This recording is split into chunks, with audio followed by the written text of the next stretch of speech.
Welcome to the Depth Dive. I'm genuinely excited about today because as we explore these sources, I'm hoping we'll uncover some truly surprising aha moments about why certain content just explodes and captures the cultural zeitgeist. Yeah, me too. There's some fascinating stuff here. It's September 2025, and if you thought the entertainment industry was kind of slowing down for the fall, well, think again. Not at all. It's heating up. We're seeing record-breaking surges, unexpected blockbusters, and these cultural crossovers that are completely rewriting the rules of engagement. So our mission today is really to unpack this stack of sources we have. They offer a direct look into, that dynamic intersection of data, marketing, and the entertainment industry. Right. The real engine room. Exactly. We'll try and distill the most important nuggets to help you quickly get a handle on what's truly driving audience attention. Box office numbers, streaming triumphs, brand collabs, all of it right now. It's about figuring out that new playbook, isn't it? Finding the playbook for capturing attention in this, totally saturated world. And it's absolutely true that the landscape is shifting at, well, an unprecedented pace. We'll be connecting the dots between, say, anime's undeniable dominance. I mean, it's way beyond niche now. It's a global powerhouse. Totally. And the enduring power of established franchises, the ones that just keep going. Right. And then how these savvy, data-driven marketing campaigns are turning cultural moments into massive commercial successes. Okay. So we'll dive deep into recent theatrical wins, streaming wins, shine a spotlight on some unexpected talent breakouts. Oh, interesting. And explore the exciting, sometimes really surprising world of brand licensing that's stretching pop culture into, well, every corner of our lives. Get ready for those aha moments then, because this deep dive is all about understanding why certain content cuts through the noise, how marketing leverages that momentum, and what that means for creators, for marketers, and, most importantly, for you as an engaged consumer of culture. What are those unspoken rules that separate the breakout hits from just the forgettable noise? Let's find out. Let's find out. Okay, so let's unpack this with a look at the theatrical box office first. Yeah, let's do it. Because our sources are showing, well, September isn't quiet at all, is it? Not in the slightest. It's really defying expectations. Right. You'd maybe expect a bit of a dip after the summer blockbusters, but this year, different story. Completely. I mean, Warner Brothers' The Conjuring Last Rites opened huge, what was it, $84 million just last week. That's right, a spectacular opening. And the momentum just didn't stop. That's pretty significant for what many might consider a slower period. It's setting a new tone. It really is. And I think a key insight here is, well, just how strong this start to the fall season is. It's directly challenging any of those typical seasonal slowdowns. Right, the fall slump. Exactly. Historically, studios might strategically hold back their big guns until closer to the holiday season, right? Sure, makes sense. To maximize impact. But this strong performance, The Conjuring, it sets a really powerful precedent. It tells us audiences are clearly eager, like right now, for compelling, eventized content in theaters. If the content is good enough. Precisely. The data really suggests, if you deliver high-quality content, something that genuinely excites a pre-existing fan base, it doesn't matter if it's September or December. They'll show up. They will show up. It really speaks to a shift, I think, in consumer readiness for theatrical experiences pretty much year-round. Okay, here's where it gets really interesting, though. And it feels like a massive cultural shift we're witnessing. It is. Sony's Demon Slayer Infinity Castle, it just soared past all the projection. Blew them away. And completely shattered a 26-year-old record. For the biggest U.S. anime opening, it beat Pokemon Mewtwo Strikes Back. Which held that record for, a quarter of a century. Think about that. It's incredible. That's not just a big number for one movie. It feels like a fundamental shift in anime's standing globally. It absolutely is. This isn't just a win for anime. It's a profound reminder that anime has evolved into a true, kind of unparalleled transmedia force. Transmedia force. Unpack that a bit. Well, unlike a lot of Western franchises that might start with a film or TV show and then spin off merch and games. Right. Anime often comes from really deep, serialized manga or light novels. So you get years, sometimes decades, of character development, world building, intense fan community building before the animation even hits. Okay, so there's this huge built-in foundation. Exactly. This pre-existing, deeply invested fan base acts like this organic, self-sustaining marketing engine. It propels the movies to record highs, drives streaming watch time, they buy up all the licensing deals. The whole ecosystem. It's a self-reinforcing loop, and it gives these IPs an incredible strategic advantage. It's really hard for, newer properties to just replicate that depth of engagement from scratch. Right. The data clearly shows that foundational multi-year buildup translates directly into massive commercial success everywhere.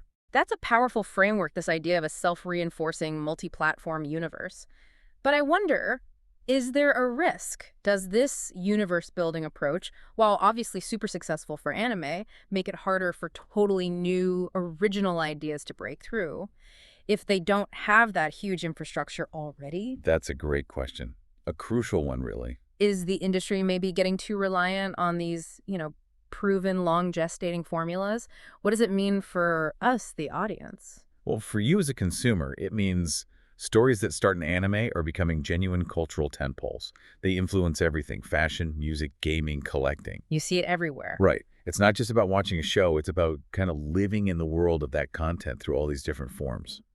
For creators and marketers, it highlights the immense challenge and the opportunity of cultivating a universe that audiences really want to live in.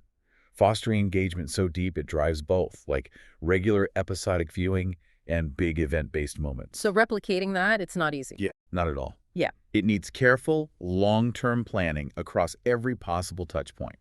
From the initial idea to the merch, the marketing. Yeah. It all has to be cohesive, immersive. Yeah.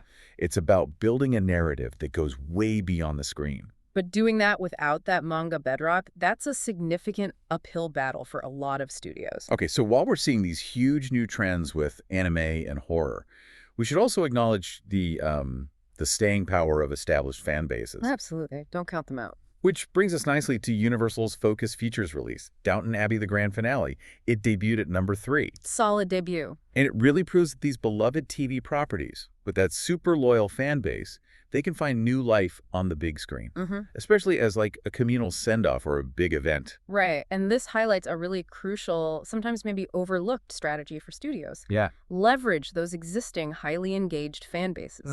These aren't just movies. They're like communal send-offs or extensions that celebrate the property's history, almost like a cinematic reunion for the diehard fans. A reunion event. Exactly. And the data consistently shows these audiences turn out reliably when you give them a compelling, often nostalgic reason to experience those stories they love on a big screen together. It's that emotional connection. It's the power of established emotional connections and the value of a carefully nurtured brand. Yeah. It's not about discovery for these films. It's a celebration of what people already love. Okay. Meanwhile, The Conjuring Last Rites held strong at number 2 in its second week. Impressive staying power. Very stronghold. Horror audiences are loyal. And Lionsgate's The Long Walk, that grim Stephen King adaptation, Yep. rounded out the top 4, positioned more in that like prestige horror lane. Right. 2 different flavors of horror doing well. Exactly. It's fascinating to see both succeeding at the same time. And it really showcases the resilience and the diverse, kind of multifaceted appeal of the horror genre. You've got the established jump scare franchises like The Conjuring. Built on lore, shared scares. Right. Relying on the universe lore, the communal frights. And then you have the more cerebral prestige adaptations like The Long Walk, rooted in Stephen King's literary weight, that psychological tension. Totally different appeal. But horror consistently finds its audience for both. And it's often lower production costs compared to, say, big action movies, frequently mean higher profitability. Makes it a reliable bet for studios. A remarkably reliable bet. Which raises the question, what specific marketing levers are they pulling for these different types? For Conjuring, it's about building that viral shared experience of terror, right? Social media buzz. For The Long Walk, it's leveraging the intellectual weight of the source material, maybe critical reviews, to attract a more discerning audience. Each approach carefully tuned. Exactly. Calibrated based on data and knowing who they're trying to reach. So, okay, summing up this recent box office snapshot. Yeah. We're seeing anime with that global transmedia muscle. Huge. Horror with proven staying power across different styles. Yep. And classic TV properties finding renewed life on the big screen. It's a really interesting mix. Tells us a lot about what audiences want right now. Indeed. Yeah. The data here suggests diversification is absolutely key, but it's diversification with a very precise focus. Success seems to come from either, one, deeply established IP stuff with history, a built-in audience. Right. Two, genre reliability, especially in cost-effective categories like horror. Okay. Or three, innovative transmedia strategies like we see with anime. Got it. And the common thread, as someone like Chris Colombo from Brighter Path might emphasize, is that strong, cultivated audience connection. Ah, the audience connection. So whether that connection is inherited from a long-running franchise or it's aggressively built through a comprehensive cross-platform approach, it's about understanding and catering to those dedicated communities and knowing exactly which levers to pull for each one. Okay, looking ahead, though, our sources are noting that while some films are doing exceptionally well, others are, well, underperforming compared to what the models expected. Right. Not every campaign is landing perfectly. Which suggests that some marketing campaigns maybe aren't proving as effective at driving that crucial urgency to see movies in theaters, like right now. What's going on there? Well, it signals the evolving and, frankly, increasingly complex challenge of theatrical marketing in an era where you can stream almost anything instantly at home. Right, the couch is comfortable. Exactly. Generating that must-see-it-now urgency. It needs incredibly precise targeting, innovative messaging, and a really clear reason why the theatrical event is unique. It's not just awareness anymore. No, it's about converting that awareness into immediate ticket sales. And the data does suggest some campaigns are missing the mark there, failing to create that time-sensitive demand that pulls audiences away from their living rooms. It's a battle for immediacy. That's a good way to put it, a battle for immediacy. Looking at some specific examples, Universal's Gabby's Dollhouse movie. Marketing's picking up with its core audience, mostly driven by paid ads. But the consumer product momentum is still kind of muted. Baseline performance, seasonal patterns seem to be carrying most of the weight. It doesn't feel like the film itself is creating a big halo effect for the toys yet. Interesting. So the connection isn't quite firing on all cylinders there. Seems like it. And Tron Ares is showing early signs of movement, but the current response is tracking below the modeled expectations. Okay. Though, to be fair, there's still time. The campaign can ramp up closer to release. But it suggests maybe a cautious response for that kind of legacy sci-fi IP right now? Yeah, could be. Needs to build more heat, which naturally leads us to think about the broader holiday season. Right, what's coming up? Well, our sources indicate the holiday licensing slate is actually relatively quiet right now. There aren't any huge consumer product-driven titles really positioned to dominate until Wicked for Good lands closer to Thanksgiving. Huh. So a potential gap. It could be a gap in proactive, integrated marketing strategies for this festive period. Or it could be a very strategic, low-noise approach. Maybe they're waiting for exactly the right moment to deploy resources, avoid the clutter. Interesting. The absence of noise can be telling. Sometimes, yes, but looking further ahead. Avatar Fire and Ash, it's already projecting Tier 1 levels just on baseline interest alone. Wow. Even without the big marketing push yet. Exactly. That's a seriously strong early indicator for a film still a ways out. That IP has huge anticipation built in. It does. And once Disney's marketing machine goes into full force, and we know how powerful and pervasive that can be, Oh, yeah. this film is expected to deliver that urgency, that theatrical event feeling audiences now just instinctively associate with James Cameron releases. Right. It's almost guaranteed event status. Almost. It exemplifies how a strong, globally recognized IP, combined with a powerhouse studio's coordinated massive marketing effort, can pretty much guarantee that event status. It shows a clear path to driving that must-see theatrical demand. It's a masterclass in long-term brand building and meticulous expectation management. The brand itself becomes a driver. Okay, let's shift gears. Moving from the big screen to the small screen, the streaming wars just keep getting more intense. Always fascinating to watch. And as projected, the moment arrived, K-pop Demon Hunter on Netflix. It's now not only the most viewed Netflix movie ever, Huge milestone. but also the #1 title by hours watched, a staggering 485 million hours viewed. It officially beat Red Notice's 454 million. Which was the previous record holder, yeah. That is just a massive achievement, especially for an animated film. Right. And a clear signal of K-pop's growing global footprint in, well, all forms of media. Absolutely. And what's striking for me here is the sheer scale of engagement. It's not just about those initial views, right? No, it's the hours watched. It's the sustained watch time. That's a critical metric for keeping subscribers happy for long-term value on a platform like Netflix. Right. People are sticking with it, rewatching it. Exactly. The data indicates deep immersion, repeated viewing. It just underscores that undeniable global appeal of K-pop culture mixed with compelling genre storytelling. Yeah. That combo has clearly attracted these massive, dedicated fan bases willing to spend serious time in its world. It creates this virtuous cycle, discovery, re-engagement, powerful synergy between music and animation. It delivered another strong week, too. 42.4 million hours. Kept it at the top globally. Still going strong. Interestingly, though, here in the U.S., DreamWorks' Shrek actually claimed the #1 spot for movies on Netflix that week. Huh. Shrek is love, Shrek is life, apparently. Still. Shows the enduring appeal of a classic, right? Ogres have layers and endless rewatchability. It really highlights those important regional variations, doesn't it? Even on a global platform like Netflix. While K-pop Demon Hunter is this global phenomenon, Shrek's enduring appeal proves that beloved catalog content, when it's strategically placed, may be discovered by new generations.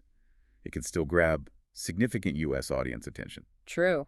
We also saw Unknown Number, the high school catfish, generate strong buzz. Pulled in, what, 41.7 million hours? Very respectable. A close second globally. Yeah. Shows that new buzzworthy content can break through quickly, too, even without a massive franchise, if it taps into relevant themes. Definitely. Especially if it gets that social media chatter going. Okay, on the series side, Wednesday. Still an unstoppable juggernaut. That's incredible. Season 2 has amassed 218 million hours. Season 1 added another 23 million. It's the #1 series in more than 80 countries. Wow. That's incredibly consistent global appeal across both seasons. How does a series manage that kind of long-term traction everywhere? That's the million-dollar question, isn't it? Or maybe billion-dollar now. Oh, Wes? Wednesday's enduring appeal points to that perfect storm. Compelling characters, a unique, instantly recognizable aesthetic. That Tim Burton style. Exactly. And a storyline that resonates globally. Taps into those themes of being an outsider, teenage angst. Yeah. Universal themes. Which creates sustained, massive engagement long after the initial release. And that halo effect, new seasons revitalizing the old ones, that's a clear sign of a super successful franchise build. Right. People discover Season 2, then go back and binge Season 1. Multiplying the viewership.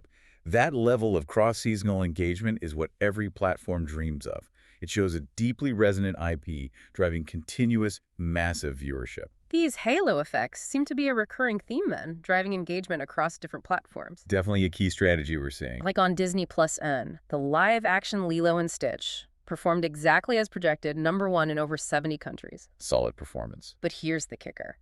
It also boosted interest in the animated Lilo and Stitch 2, which re-entered the global top 10 animated titles. Ah, there it is. Classic halo effect. That's a smart strategic move, right? Leveraging existing IP. Oh, absolutely. It's a prime example of how new, high-profile content can strategically reactivate a platform's existing catalog. Yeah. It gives immense value without the cost of making totally new stuff. Right. Makes the library more valuable. It shows the power of those well-loved IPs. A fresh adaptation introduces them to new, younger audiences, while it rekindles nostalgia for existing fans. Best of both worlds. Leading to significant, cost-effective engagement with older content.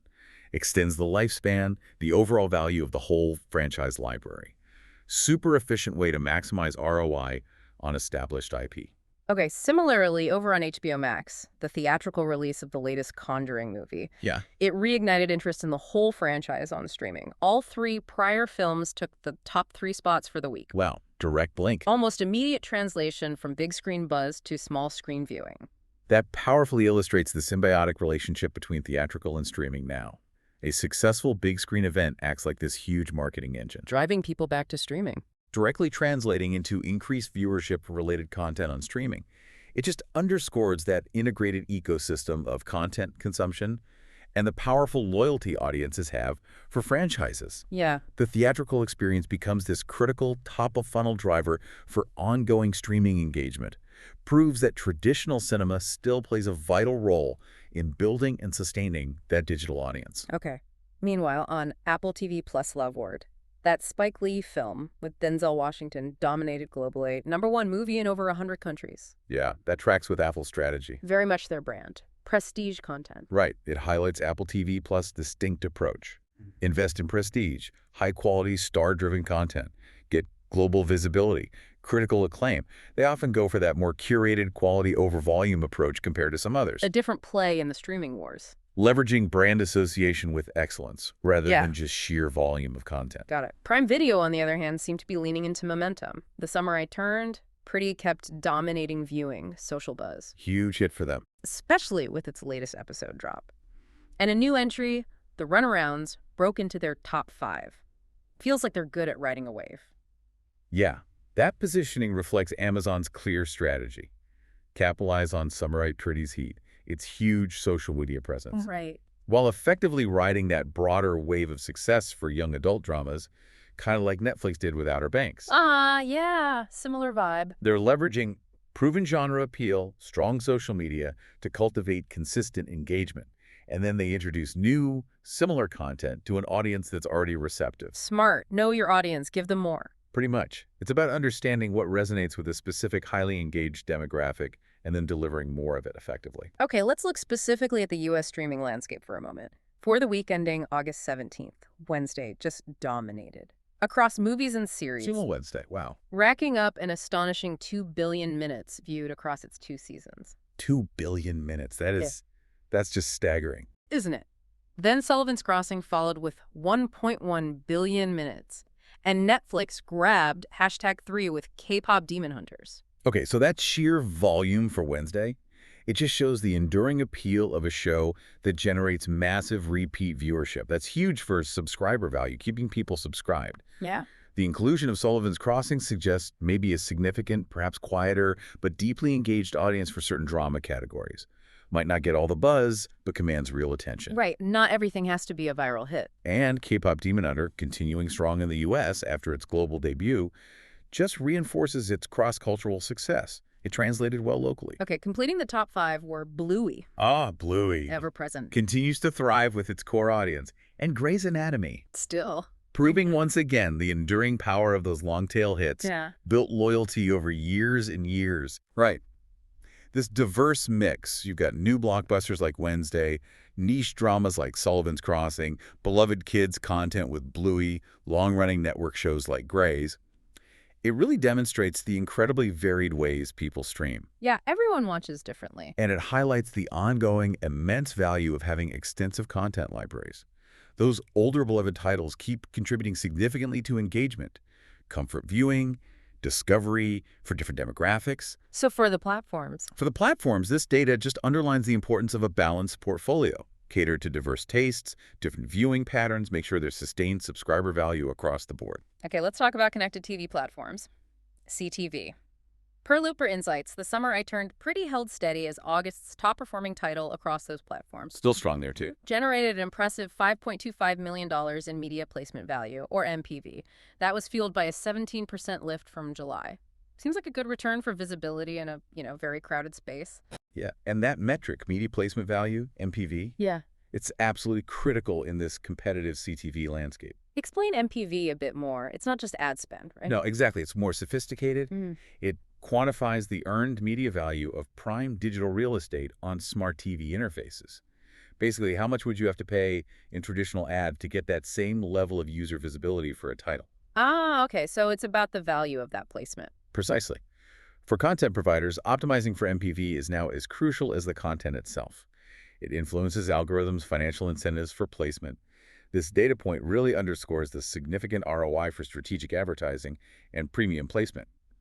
Platforms are literally paying for eyeballs and prioritizing content that drives subscriptions. Got it. So the rest of the top 10 saw a movement. HBO Max stood out 4 titles in the rankings, led by The Gilded Age, and interestingly, a Minecraft movie. Minecraft movie showing up there. That's compelling. It powerfully reinforces how gaming IP keeps translating across formats. Right. Converts gaming visibility into streaming engagement. Exactly. It's a testament to the built-in audience and the transmedia potential of gaming franchises. Their appeal goes way beyond the console. Okay. Lower down, Sinners was at number 9, slipped a bit as expected. Peacemaker Season 2 closed out the top 10, strong placement on Google TV. And that Peacemaker placement highlights the importance of targeted, platform-specific promotion, too, leveraging particular device ecosystems to reach audiences where they are. Right. Then Peacock's Twisted Metal stormed back, $4.90 million in MPV. Strong comeback. Ow. Fueled by aggressive placement campaigns. They mentioned swim lane takeovers on Samsung TV, premium visibility on Vizio, Fire TV. Ah, swim lane takeovers, buying that prominent real estate. Apple TV Plus also broke into the top tier with Chief of War, supported by a full swim lane promotion on Vizio. So this illustrates a dominant strategy in the CTV battle, right?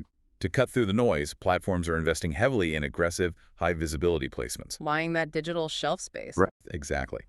Those swim lane takeovers ensure their content is front and center when you turn on your TV. Critical marketing tools and the battle for user attention, subscription share, it's a direct link. Promotional spend equals audience discovery. And Hulu leaned into comedy and animation, relaunching King of the Hill, which apparently also translated into strong viewership. Yeah, that shows the strategic value of reviving those beloved long-tail animated comedies.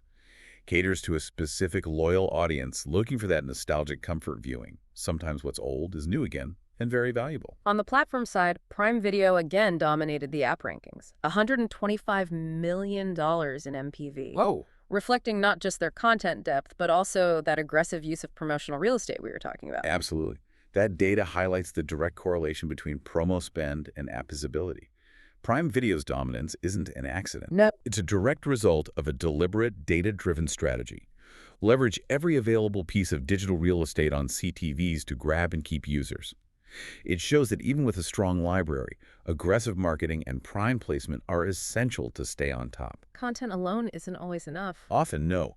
Visibility and smart promotion are paramount. Meanwhile, ESPN made waves in August, launched its new Core app. Yes, the new ESPN app. And the debut was amplified by high-visibility campaigns, dedicated swim lane takeover on Samsung TV, Vizio promoting the broader Disney Plus Hulu bundle that anchors ESPN. So how does a sports-focused app carve out space in this landscape that seems so dominated by movies and series? That's a perceptive question.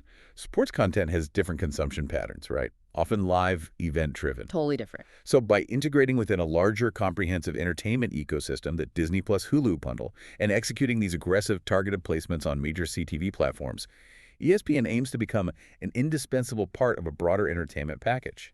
Be part of the bundle people want. Exactly. It reflects that growing trend of bundling services for competitive advantage, offer more perceived value, secure prime real estate across diverse content.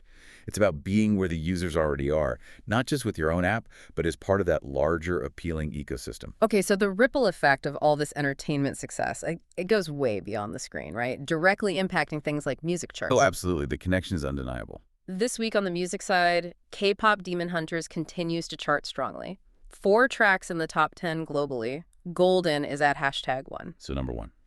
And the soundtrack climbed back to #1 on the album front, too. I mean, that's a clear indicator of a massive, multifaceted crossover success, isn't it? It absolutely is. The Yep. cross-media influence here is just such a powerful force. A wildly successful film driving its soundtrack to the top of the global charts.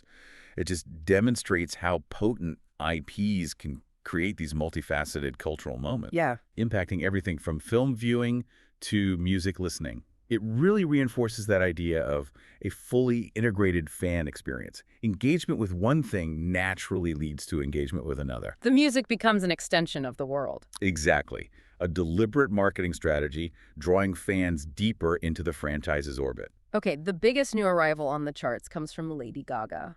The Dead Dance, which is featured in Wednesday, entered #29. Another example. That's a significant debut for a track linked to a TV show, especially one that wasn't like a brand new song release for the show. Right. It's another potent example of a strong content property boosting external music. It just shows how strategic song placement in popular shows like Wednesday can generate significant new listenership. Especially if the song fits the vibe. Exactly. Yeah. Especially for tracks that deeply resonate with the show's aesthetic and its audience.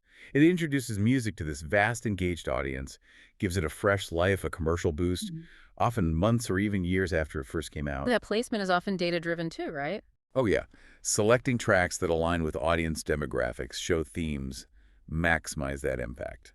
Very calculated. Okay, elsewhere on the charts. Sabrina Carpenter slipped slightly, but still claims the most spots on Spotify's top songs global. Tears is holding strong at #4. Still a major presence. Meanwhile, Taylor Swift reclaimed the #1 artist position from Bad Bunny, Of course she did. extending her remarkable streak to, get this, 204 consecutive weeks on the top artist's global chart. 204 weeks. That is just astonishing. Unbelievable consistency. And Justin Bieber's Swag 2 delivered a strong debut at #3 on the album chart. So this snapshot really highlights the enduring power of global superstars, doesn't it? Yeah. Artists who consistently produce fan-engaging content. Yeah. Taylor Swift's incredible streak. It's a testament to an artist's unparalleled ability to maintain a deeply loyal, active fan base over such a long time. That is a rare, monumental feat in today's fast-moving music landscape. How does she do it? It speaks to a profound connection that goes way beyond individual songs.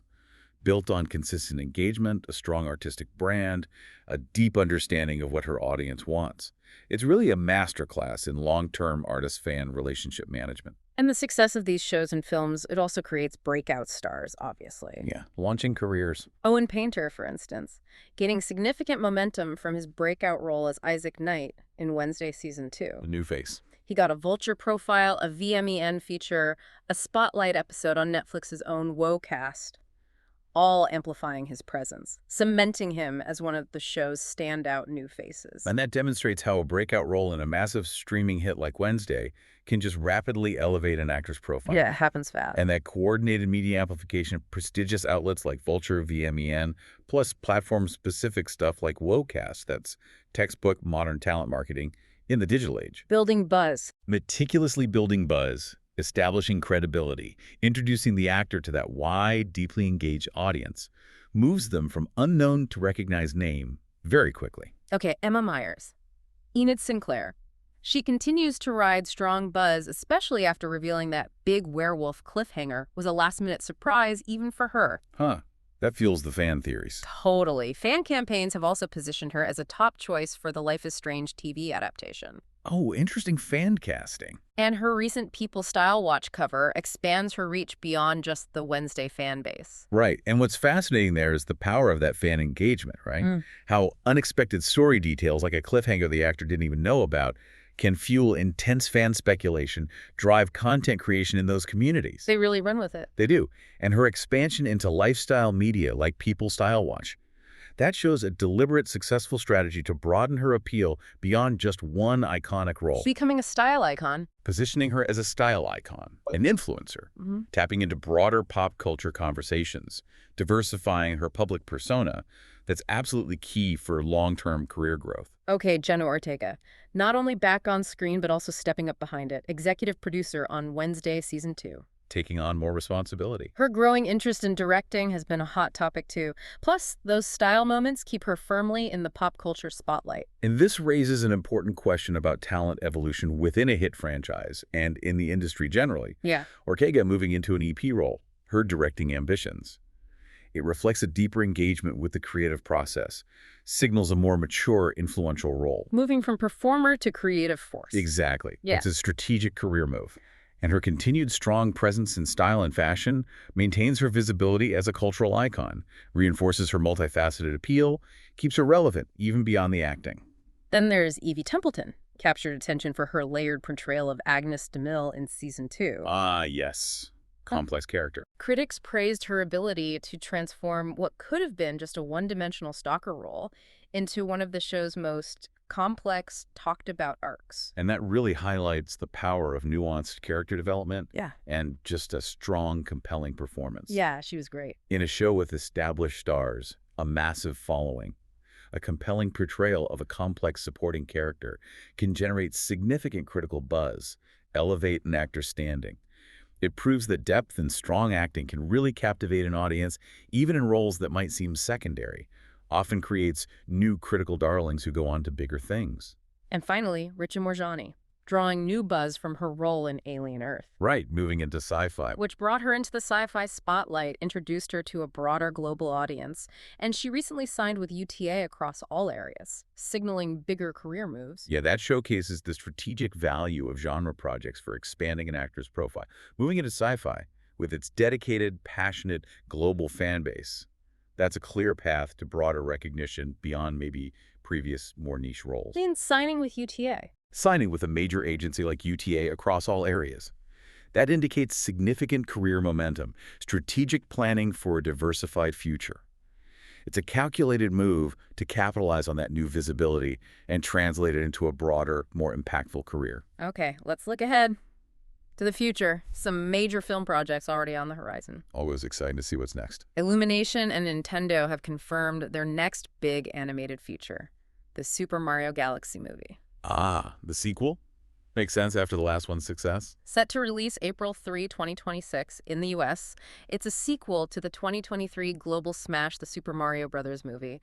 Reunites the original voice cast, creative team. And that's a key takeaway right there, continuing a proven hit formula. Often the safest bet in Hollywood. Right. Minimize risk. The return to the core cast: Chris Pratt, Anya Taylor-Joy, Charlie Day, Jack Black, Keegan-Michael Key, Kevin Michael Richardson, plus the director's writer-composer. Yeah. It signals immense confidence in the original's success. Yeah. And a deliberate strategy to maintain that narrative and comedic consistency, leaning heavily into what made the first one resonate so broadly. And it's inspired by Nintendo's Super Mario Galaxy games, taking Mario and friends into space. Into space. And there's strong fan speculation that beloved characters Rosalina and Yoshi will make their big screen debuts. Feels like carefully calibrated fan service again. Oh, absolutely. This precisely illustrates the immense power of fan service and strategically expanding that existing beloved universe. Give the fans what they want. Introducing iconic characters like Rosalina and Yoshi, iconic game settings like space in a movie. That generates immediate excitement, ensures continued deep fan engagement. Yeah. It's a strategic move to tap into that pre-existing affection for the game's lore. Invaluable for a franchise building momentum, turns a sequel into a must-see event for the dedicated fans. Okay, shifting gears. James Gunn's rebooted DC Universe, moving forward with its Superman sequel. Big one for the new DCU. Officially titled Man of Tomorrow. Scheduled to film April 2026, release July 9, 2027. And it sounds like a bold narrative choice. Yeah. How so? Well, it leads us to consider that critical challenge for cinematic universes. How do you reboot and refresh beloved characters for a new generation without, alienating the longtime fans? Tricky balance. Gunn's approach here seems to take a fresh narrative swing, centering Superman and Lex Luthor not just as pure adversaries, but as uneasy allies facing a larger existential threat. Okay. That is a different dynamic, a significant departure from how they're usually shown, those straightforward hero-villain archetypes. Right. With Luthor positioned closer to a co-lead, the story teases a more layered dynamic. Seems like they're expanding the DCU's ambition for more prestige storytelling. Interesting. But do you think audiences are ready for that level of complexity in a superhero film? Especially given some of the, superhero fatigue we've maybe seen lately. That's a perceptive question.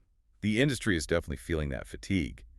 This feels like a highly strategic move to add depth, complexity to a classic rivalry, aiming for critical acclaim alongside commercial success. Trying to elevate the genre a bit. Exactly. It shows an evolution in how superhero narratives are being crafted, moving beyond simple good versus evil to appeal to a broader audience, maybe seeking more nuanced character arcs, sophisticated storytelling. A bet on character, not just spectacle. It's a bet on character development, thematic richness driving the franchise forward, an attempt to rejuvenate the genre by treating these iconic characters with more dramatic weight. It's a calculated risk, really, to draw back audiences who might feel the genre's become a bit stagnant. Okay, meanwhile, the business side of Hollywood. Making waves. Always something brewing there. Warner Brothers Discovery stock soared nearly 30%. Why?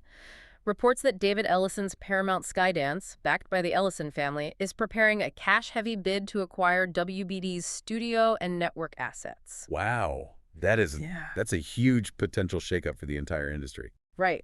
A massive merger potentially on the cards. And the striking observation here is the potential for one of the biggest entertainment mergers in years, coming just ahead of WBD's planned corporate split too. Timing is interesting. It's not just about the financials. It's about strategic positioning in this rapidly consolidating market, And that phrase, cash-heavy bid, it underscores the aggressive nature of these moves. A strong desire to gain significant market share, control over valuable IP. It's a response to the streaming wars pressure. A direct response. Yeah. The intense competition for content libraries, global scale. So while it's still early discussions, Right, nothing confirmed yet. the prospect has reignited all those debates around consolidation, streaming scale, the future of these legacy media powerhouses. Everyone's watching this very closely. Understandably. Sure. Delving deeper, this move just underscores that relentless drive for scale, for acquiring vast content libraries in the streaming era. Need more content, bigger reach. Companies are constantly evaluating how to gain a competitive edge, often through aggressive M&A, like this potential deal, secure a dominant position in a landscape defined by content volume, diverse offerings, global reach. Which leads to the big question. Right. What are the long-term implications for things like content diversity? For consumer choice, when fewer, larger players control more of the market? Yeah. Good or bad? Will it lead to more efficient, maybe higher quality production? Hmm. Or will it stifle independent voices, lead to a more homogenized content offering? It's a really high-stakes gamble with significant cultural ramifications. Okay, finally, let's talk about this explosion of cultural crossovers we're seeing everywhere, especially in licensing. Yeah, some really creative collaborations happening. Like G-Shock Evangelion, blurring lines in fascinating ways. G-Shock is celebrating the anime's 30th anniversary. 30 years, wow. With a limited edition watch, the GA110 EVA37A, designed by the series' mechanical designer himself, Akuto Yamashita. Designed by the original designer. That's serious fan cred. Launching first in Japan this October via lottery. Very specific, very high-end collector's item. And that is just a sophisticated fusion of niche fandom with mainstream lifestyle products, meticulously crafted for deep fan engagement. The lottery aspect adds to the hype. Absolutely. The limited edition, lottery-based release amplifies that collector appeal, transforms a watch into a highly sought-after piece of pop culture memorabilia, and the strategic alignment is brilliant. G-Shock's durable, futuristic design. Perfect fit for Evangelion's mechs. Exactly. Complements Evangelion's iconic aesthetic. It targets that affluent, dedicated fan base willing to pay a premium for exclusivity, bespoke design. Creates a profound sense of ownership, connection to the IP. Okay, next one. Polly Pocket X Peanuts. Polly Pocket takes me back, and Peanuts. Bringing Snoopy, Woodstock, Charlie Brown, all the friends into a holiday-themed collector compact. Minifigures, festive set pieces, pre-orders open mid-September. Feels like a double dose of nostalgia. It really does. This collaboration is a masterclass in leveraging multi-generational nostalgia. Yeah, how so? Well, Polly Pocket, a brand beloved by one generation, right? Now reintroducing the timeless charm of Peanuts, which appeals to multiple generations. And tying it to a holiday theme creates that seasonal collector's item. Appeals to established Peanuts fans, and new audiences may be discovering Polly Pocket. It's a really clever way to reintroduce beloved characters in a fresh, collectible format. Tapping into those warm, fuzzy memories. Exactly. While captivating new, younger consumers, the marketing plays directly on that sense of comfort tradition. Okay, Vauxhall cars. Yeah. Tying Disney's Lilo and Stitch to the UK launch of their new Frontera. Cars and Lilo and Stitch, that's unexpected. Right. Offering fans who visit dealerships a chance to win a family trip to Hawaii. Genuinely delightful pairing. It is. And what's truly fascinating here is how a car brand like Vauxhall is leveraging the warmth, the adventure, the nostalgia of a Disney property To sell cars. to enhance its own image and, crucially, drive showroom traffic. The strategic alignment is based on that emotional connection, family fun, adventure, linking the new hybrid electric vehicle to an aspirational lifestyle. And the trip to Hawaii seals the deal. It blends that emotional connection with a tangible incentive. Duh. A trip to Hawaii, the setting of the movie. It's cross-promotional genius. Generates buzz, creates a memorable experience around a product launch, positions the car as a vehicle for family escapades, all through the lens of a beloved Disney IP. Okay, Lego. Yeah. Leaning hard into 90s nostalgia. Lego's usually good at this. What do they got? A new promotional set. A brick-built 260-piece replica of the Sega Genesis Mega Drive controller. Whoa! The controller. Nice. But wait, there's a clever twist. The back opens up to reveal a microscale Green Hill Zone scene from Sonic the Hedgehog. No way! That's brilliant. So detailed, isn't it? This is an exceptional example of targeted nostalgia marketing. Goes beyond just licensing, creates an interactive experience. Yeah, for a very specific group. appeals directly to that demographic, people who grew up in the 90s playing Sonic on their Sega consoles. By making it a replica that opens up to reveal Green Hill Zone, LEGO isn't just selling a display piece. It's selling a memory. An interactive memory, a tactile piece of personal history, and the meticulous detail, like having both Genesis and Mega Drive branding options. For different regions, right. Speaks directly to that global, highly discerning collector. That kind of nuanced fan service cultivates immense appreciation, turns a purchase into an act of rediscovery. Masterclass. Okay, Stanley Cups and Love Shack Fancy. Stanley, the ubiquitous tumblers, and Love Shack Fancy, the fashion brand. Yep. They launched the Ibiza Sunset Collection, reimagining Stanley's cult favorite drinkware and coolers with like romantic rose prints, bows, gold accents, very specific aesthetic crossover. Utility meets high fashion. That is a fascinating fashion utility crossover, and it effectively targets multiple demographics, doesn't it? Oh, so? It captures both the TikTok-driven Tumblr fans, the ones gravitating towards viral trends, and broader lifestyle audiences interested in elevated aesthetic products. The strategy is about transforming a practical, everyday item into a fashion statement, tapping into aspirational branding. The Love Shack Fancy look elevates the Stanley Cup. Instantly. Love Shack Fancy brings its distinctive, romantic, bohemian aesthetic, makes Stanley's functional products into these covetable, design-led accessories. Shows how practical items become powerful expressions of personal style through strategic, aesthetically aligned collabs, driven heavily by social media, influencer culture. Okay, two more. Adidas and Audi F1. Ooh, performance meets performance. A new multi-year partnership starting with the 2026 Formula One season. Adidas will design team apparel, footwear, fan gear for Audi's entry into F1. Sounds like a perfect match. It really does.